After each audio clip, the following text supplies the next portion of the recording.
we have a test tomorrow. Like, how am I supposed to study all this tonight? I just hate AP US history. Like, how am I supposed to understand this? What is this about labor unions and feminism? What even is all this? If only we could go back into the past, then maybe we could understand it. What the heck, Sadie? We're supposed to be studying. I guess I'll be studying on my own then. Sadie, someone in my closet. What's that? I don't know. Do you have a dog or something? No? There's no one in here.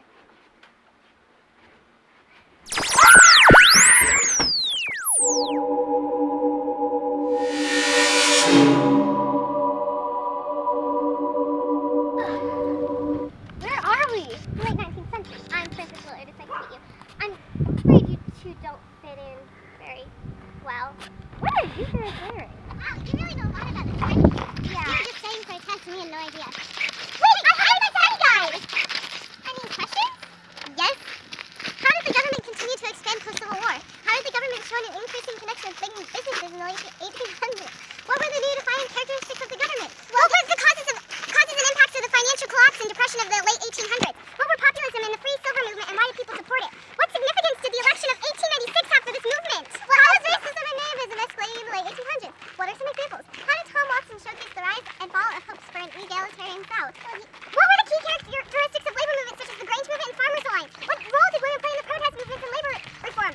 Were they successful in gaining equality within these movements? How did religion emerge as a force to address these needs of the poor in a changing society? What were some of the ways that the church had the social gospel movement? What defined the U.S.'s global presence in the late 1800s/early 1900s? Specifically, the ideology of the role of American foreign affairs in the U.S.'s military engagement. Ladies, we'll get to all of this in a minute. For now, let's go one question. Yeah. Before the end of the 19th century, the structure of the government at both the national and state level changed significantly, with new defining characteristics that now define the administration. With the ever-growing economy in the nation at this time, the government expanded at all levels: municipal, country, state, and most notably federal. Long before this shift, the government, especially during the Civil War era, was just there. The federal government was just a part of the regulating trade and promoting and relied heavily on private enterprise for America to actually thrive. However, the government continued to heavily expand post-Civil War era. Due to the growth of cities, the local and state governments had to start introducing police, firemen, financial school systems, and public libraries, and parks. Oh yeah, according to Zib, the police forces roam the cities now. The government grew as the cities grew. Oh yeah, wait, who's Zib? The federal government expanded with the creation of the Department of Interior, which grew into the most important federal department after the Postal Service. The Department of the Interior had more than 20 agencies, such as the Bureau of Indian Affairs and National Affairs, just to name a few. But the government expanded not solely with the creation of new departments, but also with the growth of other departments, such as the Department of Treasury. This department skyrocketed in the amount of employees it had in the last quarter of the 19th century. The addition of the Pension Act, practically all Union veterans eligible for benefits, such as honorable discharge and helping the widow of a deceased veteran, according to the Pension Act of 1990. With the shift from private enterprise owning most of the railroad to the government, the creation of the ICC, Interstate Commerce Commission, which gave power to government to set rates for passenger and freight trains. However, with the ICC came many privately owned railroads to lay off work to get the 5% increase in their rates. As shown in this cartoon image, it was the bread of some 40,000 families. That ended up getting laid off. I apologize for my rudeness. Jim This Crow is my laws. little sister Mary. She's been Oh, pretending wait. to be an Indian. Look over to there. the Yakima Revolution last week. Okay, read that. On that note, let's talk about how That- nativism and racism were escalating during that century. Boy, Yeah, let's you go. can't read, you can't vote. Racism and nativism both escalated in the late 1800s. At this time, through the present national non-president government and accepted from Jim Crow laws discrimination and towards allowed for racial violence Jim and lynching. Crow. Soon Yeah, after Jim this Crow laws. anti-lynching Laws that limited organization black rights became from created imposing literary and tests, became a literacy crusade tests, due to grandfather clauses, E.W. and poll Wells. taxes to limit a young newspaper editor who used her freedom to speech and Press to tell the government. Jim Crow the bad things to happen. Tom Watson originally wanted to reform civil liberties to Southern Americans. But became very racist with tens if thousands of followers after his early successes turned sour. The government action were challenged in many Supreme Court cases. Oh, the civil rights cases in 1883 made it so Congress couldn't legislate against private citizens. Discrimination including railroads, hotels, and public businesses. Court case allowed for separate schools for black and white children, and even when there were not facilities for African American children. The Supreme Court case Plessy v. Ferguson, a challenge to the Jim Crow laws, upheld the idea of separate but equal, as long as they were given the same privileges. Jim Crow! According to Zinn, blacks preached patience and modernism, and whites were preached patriotism, but it didn't set in.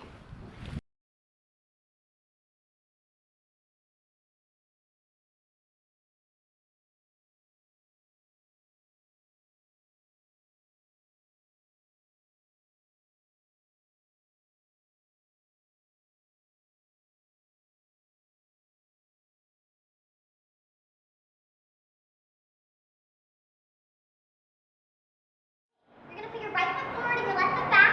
You're gonna go up and you're gonna spin. Dancing was really popular during this time period. Speaking of popular, let's talk about the Populist Party. According to Ferrier, the Populist Party was the People's Party! As you guys said, the Populist Party was the People's Party. They supported a graduated income tax, bank regulation, and government ownership of some companies, restrictions on immigration, free silver, shorter workdays, and voting reform. They were believed to be supported by William Jennings Bryan, the Democratic candidate for the A teacher 1896 doesn't election. teach us anything. According to the article, Like, what's Bryan the Grange attacked the movement president. and what are Mr. the Bryan was farmers' the main alliance? advocate I'll get to that. That free For silver starters, movement was the idea that thought America that should teachers go were into supposed just silver currency. Secondly, moving There on. was so much Starters, silver mined in the West. laborers and it farmers seemed around the preposterous nation for were people to have getting soft fed currency, up with the also known as vice-like paper. grip big businesses Previously, had the on coiner their jack had removed the silver The plight currency of because it was farmers barely led ever the Grange used. movement Every other country was using gold, so it made sense not to use silver. This did not end well, and as stated in the article, pushing Mr. Bryan's principles, many opposed to the movement. The Grange movement spread rapidly, especially where poverty and drought were common. Falling prices of grain and cotton led farmers, many of whom were on the verge of bankruptcy, to join the local Grange. These farmers blamed all of their hardships on big businesses like railroads and banks because of highly discriminatory policies of payment. Granger laws were made in order to appease these grievances concerning price fixing, policies of grain wholesalers, warehouses, and operators of grain elevators. One of these Granger laws was in 1873. Illinois passed the Warehouse Act, which established maximum rates for storing grain. This movement was eventually crushed in the deepening depression of the 1870s. It provided a model of cooperation and commitment that would be seen frequently by unions in the future. As Howard Zinn states, it was a time of crisis and the Grange movement was doing too little. It lost members while the Farmers Alliance kept going. The Farmers Alliance was another farmers organization founded in the late 1870s, which worked for lower. When the grain warehouses opposed the act in Muncie, Illinois, the Warehouse Act was upheld. The Granger slogan of buy less, produce more pushed Grangers to abstain from purchasing services of grain elevators and warehouses and start their own. In 1812, Grangers controlled 1/3 of grain elevators and warehouses. In other states, Grangers controlled banks, fraternal life, and fire. It was a movement led by Washington. While the Grange movement was eventually crushed in the deepening depression of the 1870s, it provided a model of cooperation and commitment that would be seen also wrote a book entitled Applied Christianity. As Howard Zinn states, it was a time of crisis and the Grange movement was doing too little. It lost members while the Farmers Alliance kept going. The Farmers Alliance was another farmers organization founded in the late 1870s, which worked for lower railroad freight rates, lower interest rates. Workers everywhere were searching for power. By the end of the century, which 6 focused million more workers on across helping the world were civilize and minister to those overseas. The first nationwide strike was in 1877. What about globally? Uprising of According to what I read 1877. in This strike Zinn, involved we wanted a workers foreign protesting market for our 10% surplus products. This uprising started the domino effect across This the is the country. reasoning The Western going behind Federation the of Miners expansion of was a politics. radical labor union During that the late organized miners in the 1800s, Rocky the Mountain U.S. states. military They had a got reputation of involved harsh in and war violent against actions. Cuba, While the action of Hawaii, laborers and the Philippines maybe had not meant a increased huge the difference in labor how the business was run, it did draw national recognition and the ability to cooperate and prove that people could be. The West Indies and Santo Domingo, the capital of the Dominican Republic. In Cuba, it was considered a splendid little war due to the plan for the United States to gain Cuba by pushing Spain out through the Platt Amendment. In the Philippines, the intelligent rebel leader Emilio Hidalgo was brought down from power by the U.S. military. Both the Anti-Imperialist League and the Filipino Liberation Society sent funds and goods to the troops. The Anti-Imperialist League supported economic expansion, but also advocated for free trade. This was the reasoning going behind the expansionist policy. In Hawaii, during the late 1800s, the U.S. military both got involved in foreign affairs to follow their Hawaii war expansion and created a power policy, because Americans, which used economic instead of military force of Hawaii sold land. The West Indian owned to the settlement, the capital of the He also allowed the treatment of natives as servants. From 1907 to 1909, the Great White Fleet was meant to show the U.S. naval power, but also convinced Japan to sign the Gentleman's Agreement in 1899. He was created the Open Door policy by the U.S. Everyone had equal trade opportunities. The Anti-Imperialist League and the Filipino Liberation Society sent funds and goods to the held in Chicago. The Anti-Imperialist League supported international expansion, but also advocated for free trade that displayed representative views of the people. In Hawaii, the United States annexed the island and brought Queen Lily Kalani In this down photo, to power. taken by the Souvenir Photo Company, it showcases one of the many buildings that were represented in the World's Fair.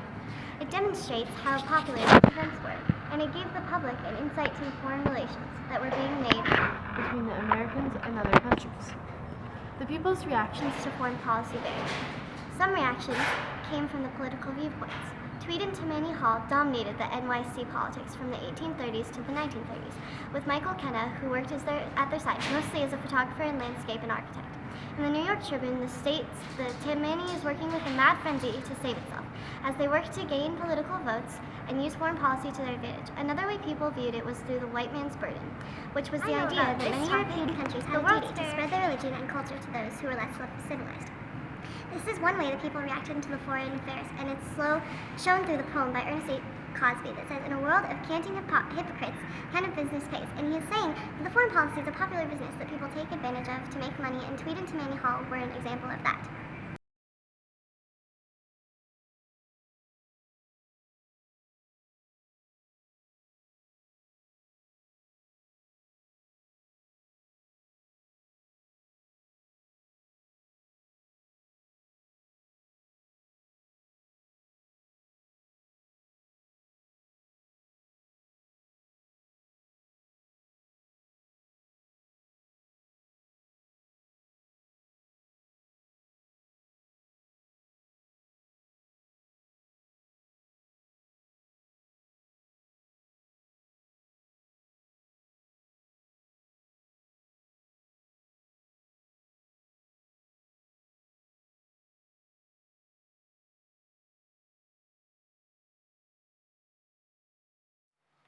I know all about this. As a shift occurred from a very personal relationship between workers and their employers to an impersonal system, the unfairness with which workers was treated escalated to nearly a scandalous level. This friction between capital and labor led to acts of violence, including destruction of property as well as human violence, which created a civil war-like atmosphere which was not good. Working was very dangerous. Working conditions were vile, and the machinery used was highly dangerous. There was little to no liability for workers hurt on the job, and bosses were seen as highly corrupt by workers. And there were abundant amounts of mistrust for the bosses. As well, capitalists often misunderstood their workers and looked for docile workers, and since that didn't always happen, there was tension that way too. The continued influence of labor union also increased the tension due to the fact there were more and more people working against the bosses and for the workers.